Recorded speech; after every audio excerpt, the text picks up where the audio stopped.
In the early days of the 20th century, Walter Winchell redefined journalism in this country with the inception of gossip news.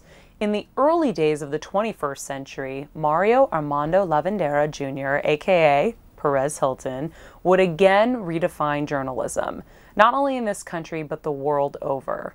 There's arguably no more powerful opinion or influential online voice in Hollywood than that of Perez Hilton. Named the world's most powerful web celebrity by Forbes magazine, this self-appointed queen of all media reigns over an empire that includes best-selling books, radio shows, television, and music management companies, and websites that draw nearly 280 million page views a month.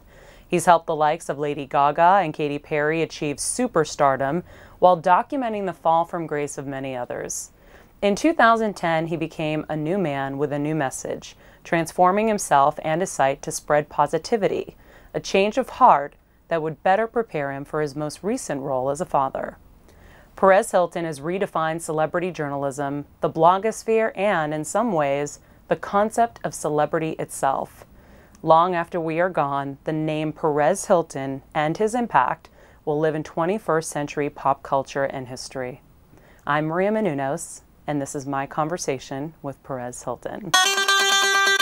You're listening to Conversations with Maria Menounos, a one-on-one, in-depth interview series with today's biggest stars and social influencers.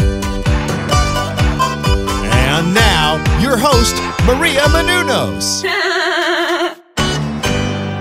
Hello. Wow, what an intro. Well, actually, I'm really excited to chat with you and your conversations because what's interesting is, I've been blogging and doing all these things for close to 10 years now, but I feel like people don't really know me yet. Like, they know things I've said or done, but only now and over the last maybe couple of years am I really showing my real self to the world and slowly revealing that.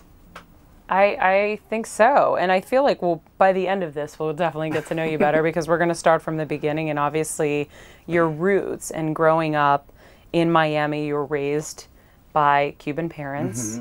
Was English your first language? No, Spanish was my first language. Okay, it was. And same as me. Greek was my first language. Where did you grow up in, like, Rhode Island? I grew up in Boston. Boston. But my parents were Greek immigrants, so I know the feeling. Yeah, and I am so thankful that I have that background because, my parents fled communism and they had to start from the bottom to get to the middle of the bottom.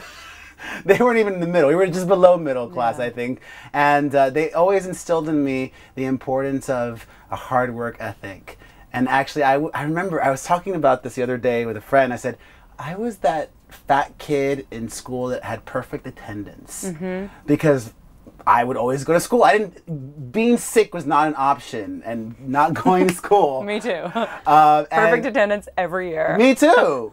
I'd puke on the way to school. I had perfect attendance. I would go sick, and then thankfully I graduated top 10 in my class from high school, and I was able to go to NYU on a full scholarship. Amazing. So, listening to your parents can go a very long way. Yes, they can.